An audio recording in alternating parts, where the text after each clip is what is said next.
Okay. Makes sense? Mm-hmm. Hope so. I bring in my law of attraction training on that. Good for you. Yeah. So, interest, right? And I'm going to be giving Rhonda not sales deck, but this slide deck for you guys, so that you can have it, and because it's more like a guidebook than a slide deck to me. Mm-hmm. So interest is one of the most challenging stages in the ADA model. Okay. Now that you got the attention of a chunk of your target audience, right? You'll want to spend some time understanding your message in a bit more detail. You want to gain your readers' interest. It's a deeper process than grabbing their attention. Okay. They'll give you a little bit more time to do it, but you must stay focused on their needs. So this means helping them to pick out the message that are relevant to them. So use bullet points and subheadings and break up the text to make your points stand out. When you are on social media these days, how many people notice the way that different people are starting to write? Because before we used to write in big chunk paragraphs like what I have here on the screen, right? Uh-huh. But nowadays, when you go on social media and even when you open emails, because I don't even write emails in paragraphs anymore, everything is spaced out. Everything has dots at the end, right? And the reason they do that is because it's easier to read and it's easier to digest for people.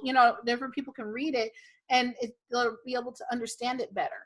And it's easier to influence people in that manner versus, because at the end of the day, some people are really lazy and they don't want to read a whole paragraph. But if it's broken down, it doesn't feel like I'm sitting here having to give you a lot of time to read a long paragraph when I'm just reading sentences, right? Mm-hmm. Well, you're just still what you're doing is you're bringing them a little bit closer by their own opt-in. So you're deepening it just a little bit at a time. Is that how I'm understanding it? In a way. Like you said bullet point subheadings make your text stand out. That's so that they can quickly scan to see whether or not they want to learn more. Right. And you're able to gain interest that way because you're breaking up the text because you're making it easier for them to read. So lots of white space. Yeah. I mean, you don't want to have too much white space to where it's like not understandable, but just enough. Okay. Okay. So the key here is to use information, persuasion techniques, and as much proof as you can find to hold that reader's attention once you've captured it. Okay.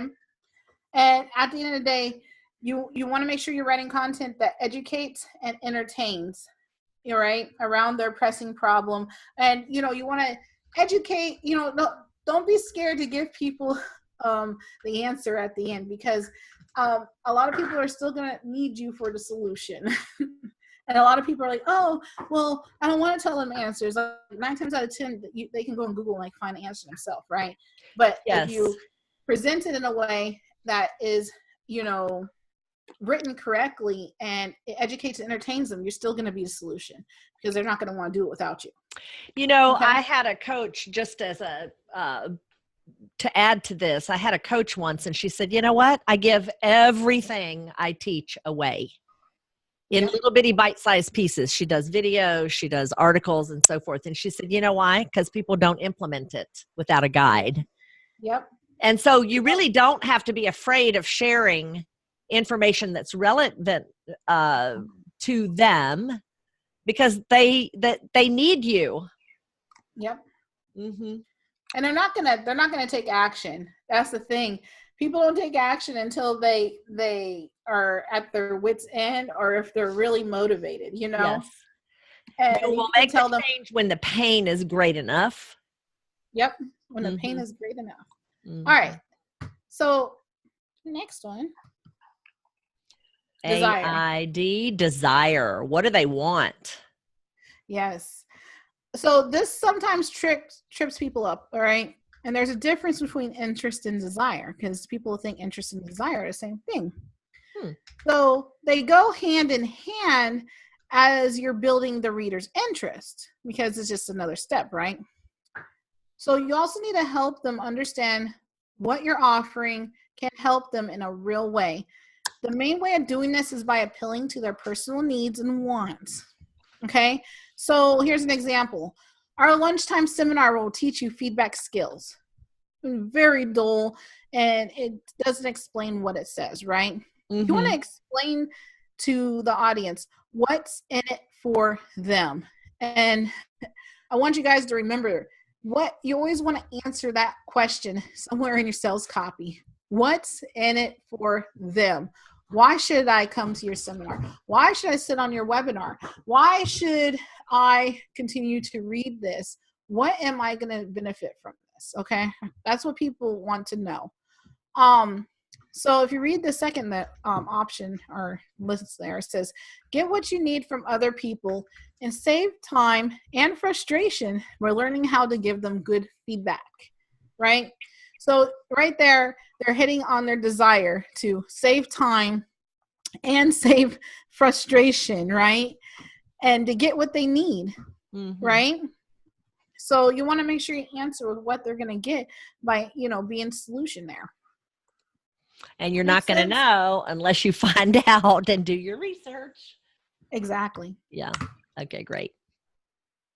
Action. Now this is a call to action. I know it seems so simple, okay?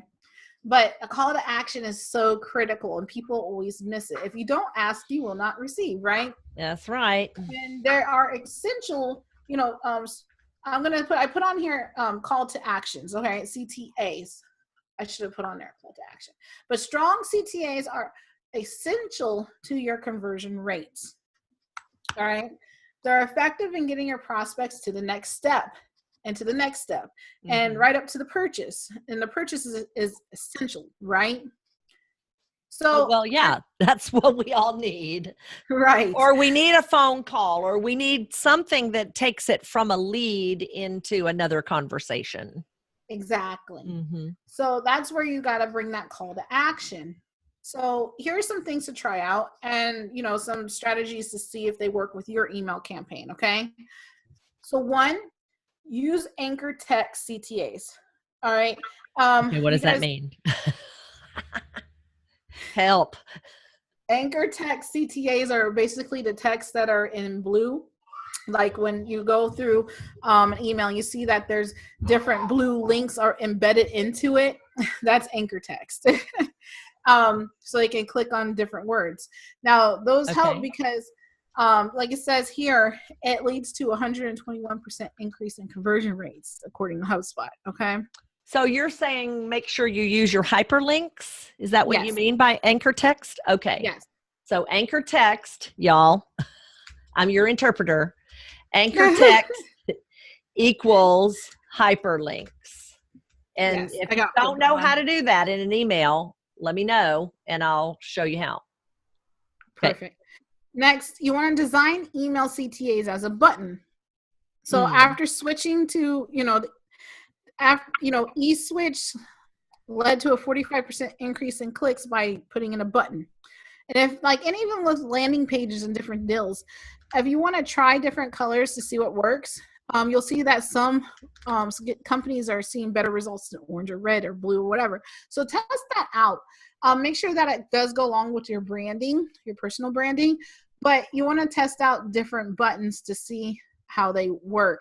Some people are more gravitate more towards different colors than others. So it's a lot. There can be a lot of testing and tweaking. Like if you can segment out your list for an A list and a B list, and then in the A list put one color and in the B list put a different color, and then just see which list performs better, and do that for a few times, and you'll know what color that your audience gravitates to more than the other. Okay, so guess what? I'm not doing that. Well, I need to hire somebody to do that. Hello, Delilah. But anyway, I help them know who can put that in there for them, or where can they learn that if they don't know how to use those types of things. Well, I mean, it depends on what kind of email responder they're using. Because there's so many, every email, not all email responders are created equal. So I can't, exactly tell them how to do it. So you're talking MailChimp, Aweber, Action Campaign, Kajabi, whichever one they're with. What are y'all with? Tell me what y'all are with.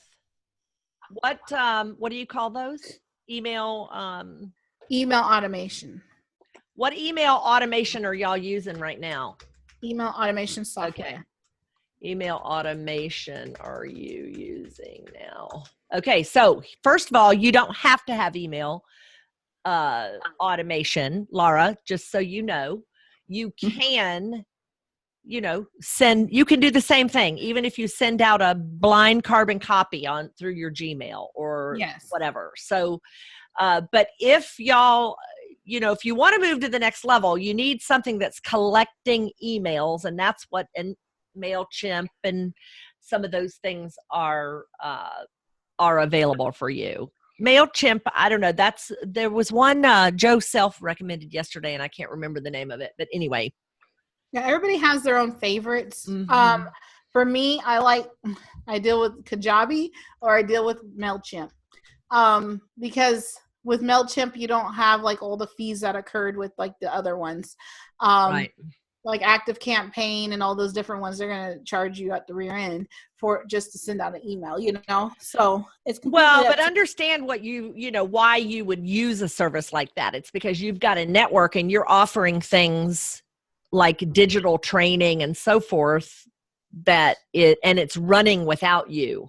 That's when you really need those types of systems, correct? Right? No. Not necessarily.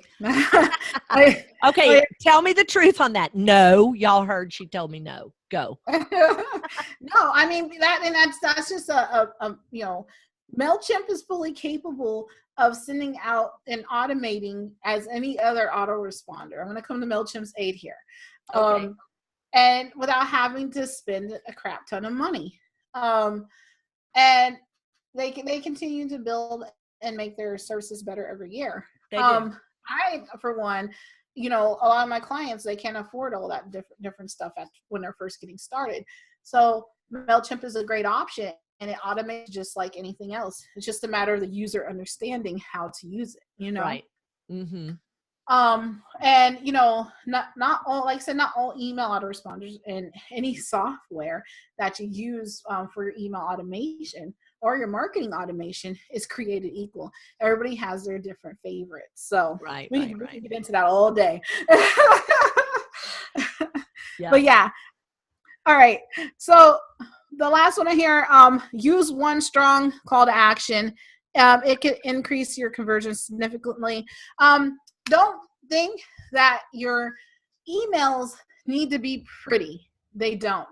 I love the best emails that I have found that make the most money are the emails that are not all dolled up. They're just text and, hyperlink.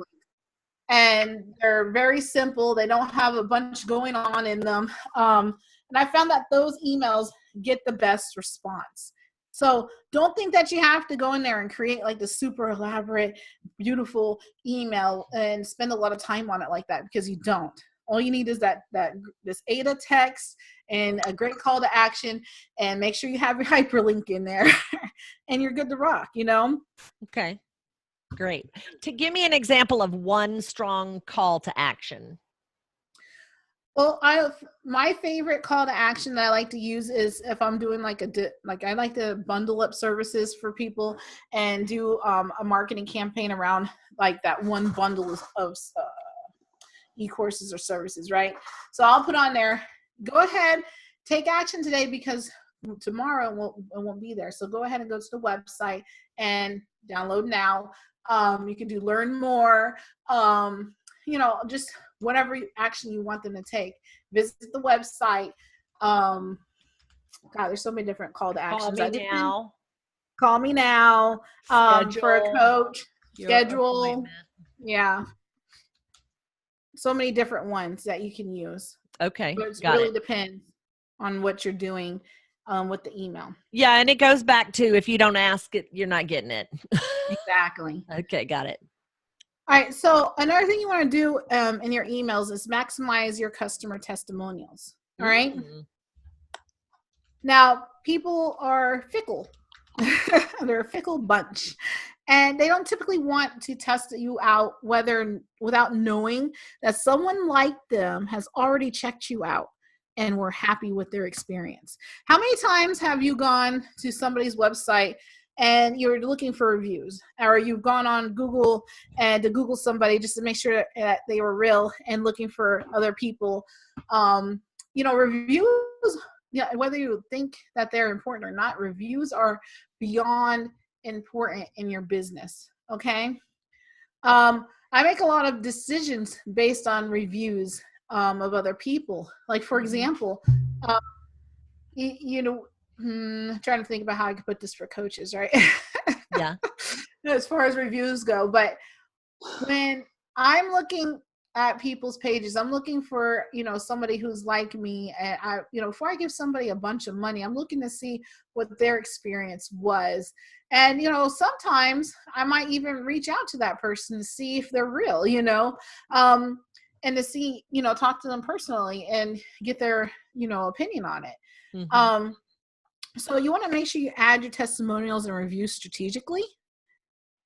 And make sure that somebody, if it's your reviews, make sure it's somebody that relates best to your audience.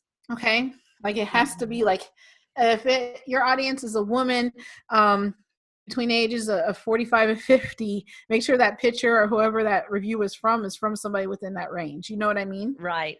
It doesn't do you any good, y'all, to have reviews that say, Rhonda is great. She's so fun. Right.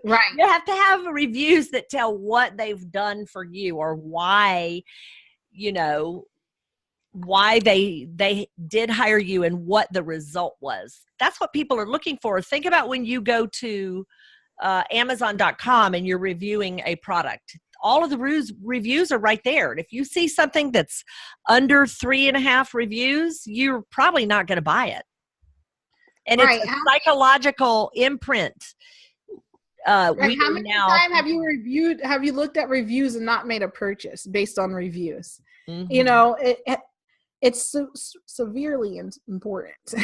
Yes, but it's important that those reviews talk to the ideal client. Again, we keep going back to that ideal client. You can't even implement a system like what Delilah is recommending unless you know clearly who your people are, the people you're called to serve. Right, your ideal clients. It's very important. All right, I'm going to tell you guys a little bit more here, but don't overdo it. Let others brag about you, and be strategic about what you're going to do with these reviews. Okay. Yes, ma'am. All right, so you want to get more personal. Okay, and I have a few ways you can do that here. One being, use personal call to actions. When you write an email to somebody, make sure you add their name. Hi, first name, or, you want to make sure that it's personal to them. I have a lot of people, people aren't as smart as you would think they are. Because on chatbot and emails, I'll send out emails to my list or chatbot messages to my list. And I'll put their name, because there's a command in there, right? You put, hey, first name. And then I'll get emails back to me. And they don't, I guess my emails are written so well that they don't understand that I have mass emailed everybody. Oh, they think you're talking directly to them. Yes. I think I'm talking directly to them. Well, that's exactly what you want.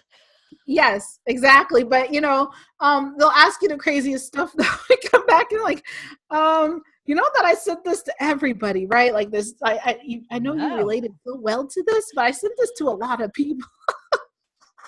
But anyway, that's how you want this to be. You want it to be personalized. You want it to be where when they open it, they, that they know, like, and trust you so much that they feel like you're talking directly to them. that type of persuasion and correctly written AIDA email is what you're looking for at the end of the day. Okay. Yeah, you can't, with some of these services that we're talking about, the automation platforms, you can't really personalize your subject line. Can you? I don't think I can. Yes. You, and some of them you can, a lot of them you can. Okay. But your subject line is really, a great place to personalize for the, for people to see that. You want to make sure that you're segmenting your list. So if you're writing to your list of people and they have, like, let's say you're sending an email, a sales email to your list of people who know about your coaching services. But you want to make sure you segment them out by audience, because you don't want to say, how do you want to put it? You don't want to say something to a 20-year-old audience versus, when you're talking to a 50-year-old audience. You know what I'm saying? You want to make sure you segment them out, because they're not going to receive messages the same as you. You know what I'm saying? Right. Or, those two age groups don't perceive the same verbiage. So like if you're going to emoji it up and all that, like that's great for the 20-year-old group, but for your older, more professional, list, you don't want to emoji it out. I love emojis. But you get what I'm saying. I do. You can add a couple emojis. Yeah, you have to be, you need, again, if you've got people on your list that are not in your audience, I mean, why are they even in your list? Exactly. And if you are dealing with, here's what else I heard, is if you're dealing with corporate clients, they're going to have something different, that you're going to talk to them differently. Yep. Than you will a personal transformation client, for example. Chad is asking, what would you suggest if you don't have all the demographic info, like where they live? Is that what you mean, Chad? Where they live and demographic, ages, gender. Yeah. And you know what? Then you're just going to want to be more generic. You're going to want to make sure it's a very generic type email. But well, I would also suggest, Chad, you might want to do a little digging in who your ideal client is, because like, let's say, for example, you're going to be working, I'm making it up, I have no idea. But if you're going to be working in medical offices, for example, small medical offices, a small medical practice is probably run by someone who's college educated, who is between, they've got to be out of school, out of residency and all that. So, they're going to be over, 35 or probably over 35. I don't know. I'm making it up, but you can put some thought into those things. Yeah. And when you're sending your list, why don't you send them out a survey? Like, hey, I have just a small survey if you don't mind taking it. You'd be surprised how many people love to take surveys. And, you can ask them to see, where they fit in your segmentation. Just ask. If you don't ask, you'll never get back. You know what I mean? So I'm gonna talk about a retargeting type campaign in a minute here, but okay. I just want to go over the rest of this real fast. So you want to implement a nurturing campaign. A nurturing campaign is basically where you're going to send out emails that are more personal, and you make sure you do it, timely and consistently, because you don't want to lose interest from your list. You don't want people to get bored with your content either. Because you want them to be consistently opening what you send them, and that you are always top of mind instead of bottom of mind. So instead of, as we had talked about before, doing an AIDA and then drop in and then doing another AIDA, you really don't want to do that. You would rather do the AIDA campaign that you recommended first, which is the attract, AI, interest. I'm memorizing, desire and action. Right? Those are that's the AIDA. Once you get them engaged, well, first of all, they're going to unsub from you if they're not interested, probably. They will. They will. That's, unfortunately, some people get super sad about it. I have clients. I know. My woo heart gets hurt every time I see somebody unsubbing from us. And there's nothing you can do about it. But you know what? You got to think of it like this. Goodbye. Like, that means you weren't right for my audience. You know what I'm Yes, and you saying? just created a vacuum. And so now there's room for more. But Exactly. once you capture them and the people leave, if they do, then now you can start talking to them periodically. Yep. Maybe every 4 or 5 days or once every couple weeks, and you want to send them something. If you are interested and out there learning all the time, and so is your client, then send them something that would give them a chance to learn something. You don't always have to be selling something. Right. Yeah. You don't want to sell all the time. Right. You don't, because nobody wants to open an email for someone who's consistently selling me something, Well, we think it's icky anyway. So yeah, you want to provide value. You want to make sure you're giving people relevant content and stuff that they do want to read about, and that is motivating them. So yeah, don't sell every time you do anything. Just, make sure you have a process that nurtures. This is a nurturing campaign. Okay. Yeah. So the coach's issue is completely different. We would not sell at all if, that's not usually something that comes naturally to us. So, Right. Yeah. So now I want to get into why you should delete a bunch of your email subscribers right now. Oh, that's hurting. Why? I know. Tell me. Why? Okay. So cleaning your email list can improve 3 key metrics: deliverability, open rates, and click rates. And the better these metrics are, the more successful your email marketing campaigns will be. That's because a smaller list of engaged subscribers, people who are actively reading and interacting with your content and your brand, are more valuable than a larger list of subscribers who never open your content. They're just wasting your good space. All right. So in fact, lists with numerous inactive email addresses typically have higher rates of bounces, spam complaints, and unsubscribes than ones that don't. So this is really critical with your emails. You want to make sure that you're cleaning your list at least once a quarter. Every 3 months. How do we do that? Now, I'll tell you in a minute, but okay. When you continue to send emails to people who don't open them, internet service providers like Gmail, Hotmail, and Yahoo penalize your email, right? So who has ever ended up in a spam box? Who is ending up their content is going to the promotion folder rather than people's direct important box or all mail box.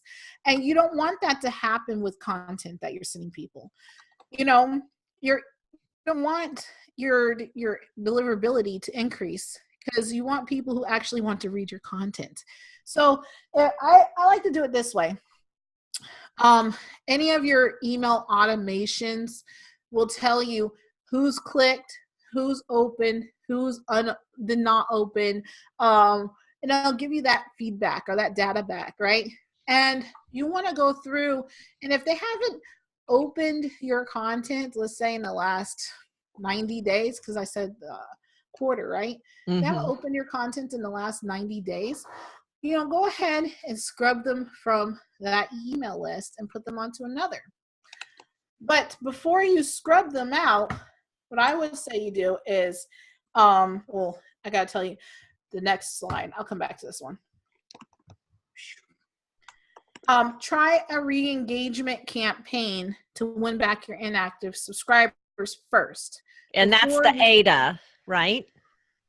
You can use ADA, but you want to, get those people to reach out to you and start opening your emails again. So try a re-engagement campaign before you scrub them out your list, okay? It's a lot less work to reach out to a current subscriber than it is to a new one. Like it says here, 14% of subscribers who receive win-back emails open them. So that's 14%. That's a lot of people to get back and get it back onto the grind. And, the more that they're opening your emails, the more better you are going to be able to sell to them. Okay. Right.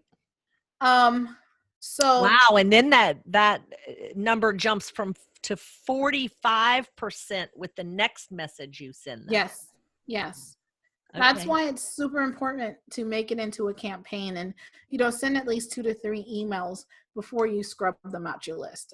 And don't completely erase them. Just add them, put them off to the side, because you might be able to reach out to them again at another time. I think most of us don't have this issue, but anyway. Like, we don't have too many people on our email list, do we? Fess up, folks. Anyway. Well, one day you will. Yes, that's right. So you want to, okay, let's talk about managing bounces and bad email addresses, okay? So the more bounces you receive when you send an email, the more your sender reputation will be impacted with the email service providers, okay? Okay. Because they assume that responsible email senders remove bad addresses from their list regularly, right? Yes. Okay, got it. So spammers, spammers do not allocate resources or time to do that. They don't prune their list. They don't take the time to remove stuff. They don't care. They're too busy sending emails. Right. So it's important that all of your bounced or bad addresses, like if somebody's not, you're sending out emails and the email is bad or it's not correct, or those are all detrimental to your email score, right? Okay. So you want to make sure you regularly remove those from your list. Okay. Maintain a clean email list. Okay, got it. All right. So this is an example of email sequences that I create, and it's just a overall view. Okay. So this one I created for a course. So one, first email I get is a thank you email. Now oops. All right. So based on the action that they take, let's say they opened, or they didn't open, or they clicked, or they made a purchase, right? Based on the action that they take will be what the response is next. Okay. So they opt in at the funnel. They got a thank you email, right? And then they're also going to get a curiosity email to give them something else for free, right? In this sequence. Now you're talking about something, this is where we're going to be this dives in deeper to, when you have your email opt-in set up. For example, your people are scheduling on your QD calendar, all right, to meet with you for coaching. Gotcha. Right? And this is the responses you want to send to them in response to the actions that they're taking, okay? Because if you're sending out for a coaching package, right? And you want people to be aware of that coaching package, you just want to make sure that you have a few different strategies, and that's what this is. Okay. Based on the actions that they're taking for your email, for the initial email. So if they opened it, they're going to get these emails. If they didn't open, they're going to get these emails. If they clicked, they're going to get these set of emails, right? Okay. And then if they purchased, they're done. They just move to the next sequence, right? That purchase sequence. You're talking about a lot of emails there. 8. Is that right? Okay. Well, yeah, you can shorten down the process if you wanted to, but you just want to make sure you're prepared for whatever action that they take so that you can respond accordingly. Mm-hmm. Because you don't want to miss out on the sell. And this is my typical formula. So if they didn't open, that's like the worst offense here. You want to send them a reminder emails. Maybe they forgot to open. And then you want to, after a while, you want to send another email that says, hello, email. And send, make sure you do something with curiosity to it. Do you want to have a freebie too? You know what I'm saying? What can we do to get you to open this email? Because that's really important that people are doing that. And if you don't ask, you're not going to get, you know what I mean? Right. Now, for those of you who are curious or might be a little lost, what she's talking about is how to set up an actual sales funnel that sells for you. And it can be used to sell a service as easily as it could be used to sell a coaching call. Mm-hmm. So don't get all confused in what you're looking at. She's talking about a campaign. Some of you may not be ready for, but this is where you want to be going. Exactly. Mm-hmm. Yeah. Okay, cool. I'm gonna leave that. Okay. So yeah. Anybody have you guys got Q's? I got A's. Q's and A's. We're here at the Q&A section. So if for those of you who have questions, how many of you are confused right about now? Hopefully you're not confused, but you've been given some more information that you may not have known before, and some thinking that you have now to add to your ways to add to your toolbox. Say again, Delilah. I like the question. Do you have a suggested time delay between each email out to each segment? Yes, I do. Time delay, I like to do, depending, like I really like to take control when I'm doing a marketing campaign. So I like to watch the numbers, because I don't want I look for fatigue, right? So I'll send out one question, one email, right? The initial email. I'll watch that email to see how it does over a 24-hour period, and how it does in sales, how many open rates, clicks, throughs, all that. And then if it's doing really well, then I might postpone the next email in the sequence for another day, maybe 2 days later.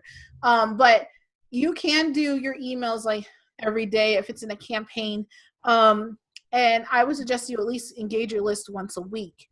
Okay. Make sure you do, Oh, and now as far as time goes too, watch your open rates. And it's good to know, like, or test when you send out emails, because I know for like my one client, if I send out an email at 6 a.m. in the morning, he won't make sales. But if I send out an email at 4 o'clock in the afternoon, he makes sales like crazy. So you want to test out the times. Yeah, it's really cool to know. And it's all, marketing is all about testing and data at the end of the day. So test it out, learn your audience. Yeah. So how about if you unshare your screen? Yeah, sorry. So we can see you again. Alan is saying that she just really needs to get set up on MailChimp or some other tool to start managing these people who sign up through her website. Yeah, you really do. It needs to be attached, Alan. Like when they sign up, well, in fact, the question I would ask is, where are they going? What are they signing up for?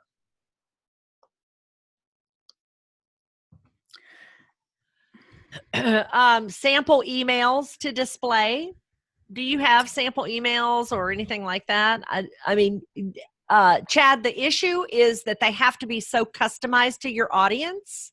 Mm-hmm. I've worked with Delilah before, and I'm just going to tell you, she makes me do my own work. I can show you what I do for my clients, but then it impedes on their sales process and different things that they're doing. Mm-hmm. As far as, I could show you some stuff that I do, like, social media and stuff, but it really depends on your audience and how you structure that email and the content that goes into it. It all depends on them. So, Alan, I just want to ask now, if they're signing up to be on your email list and then you're leaving them there, I get it. Done that, been there and done that. Where are they being collected? Like, I'm signing up, I'm going to go put my information in. Where does that go? Because in your inbox, so it just goes directly to your email. Is that correct? Oh, yes, ma'am. Because you don't know who those people are right now, do you? Have you got them segmented in some way? No, not at all. Haven't done anything with them. How do we go and get them? We don't know. Yeah, good question. It's all manual right now. Okay. So it is really important for you to get on a MailChimp kind of situation, at least, because MailChimp has a free service. A lot of them do have a free service thing, but you want those, what's happening is those emails, when they sign up, you want them to go into a bucket. Mm-hmm. MailChimp becomes the bucket for you. And then you Right. can, And then you're set up to do all of the things that I would put Delilah's them recommending. onto an Excel file. Get them into an Excel file so you can create a CSV to keep it easy and upload straight into whatever email provider you use. Mm-hmm. So Oh, right great now, idea. Great, thank you. You should be able to go through your email right now where it says signed up for and do a search, and everybody that signed up for, you can go and grab their information and put it in an Excel spreadsheet. Now you have a list. Girl, you got a list and you didn't even know it. That's fun. But then you got to segment your list. We got to figure out who's on your list, right? So who else has a list already? Anybody have a list already? Because I know you guys are having, next will be a survey. Good, Alan, that's excellent. I don't even think even Survey Monkey, that's a company that does surveys. I think you get a free something with them, or you can at least do a free trial. Okay, so surveymonkey.com, you guys can go there, and I know they have a free trial. Watch your timer because they charge you like a lot. It's like $300 a year. And you can also do a Google form. Oh, Google form free. Oh, girl. Google form. I love Google forms. I love Google too. I love free stuff. I'm sorry, guys. I'm the cheapest marketer. I like organic stuff. Yes, Chad. Good. Yes. And you know what, you guys, you could even send out to start your list. All right. Let's brainstorm around this today, because I know a lot of y'all aren't even fessing up that you don't even have a list, right? So what could you do today? You could create a Google form today that asks 4 simple questions around coaching. Your audience pain points. Around there, yes, and right. You wouldn't want to do it around coaching, but you could say, have you ever hired a coach before? Have you ever had training come inside of your company regarding whatever? What other questions could they ask? But here's my point. You guys could create the Google form. You can post it as a survey on your Facebook.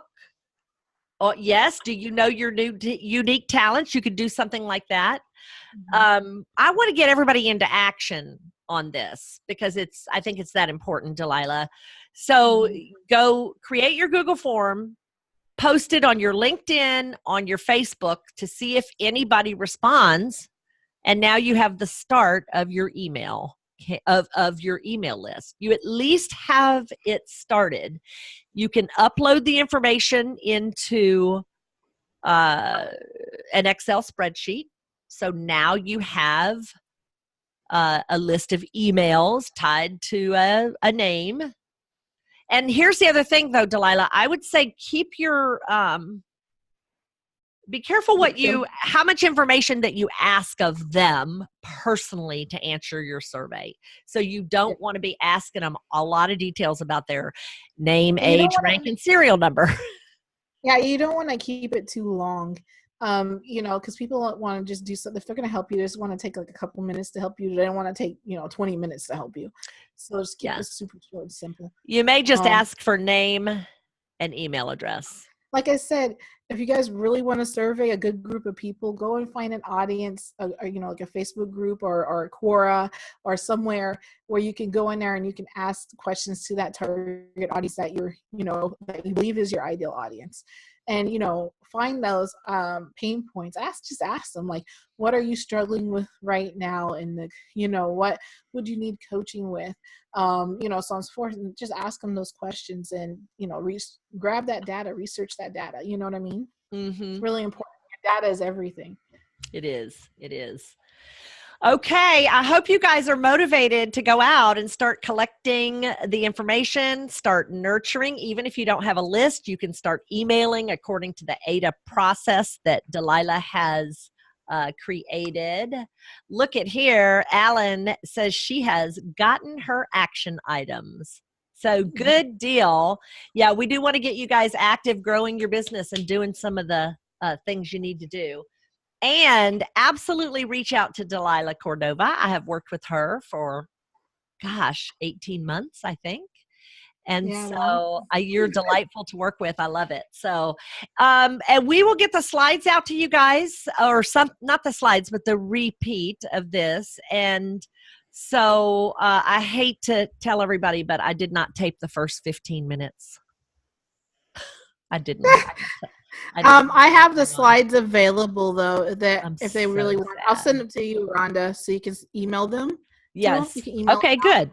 So how about that? If you guys want the slides, send me a message to go to my profile at soar.com, Rhonda Boyle, and send me a message through the SOAR system and tell me you want the slides, and I'll get them from Delilah and send them to you.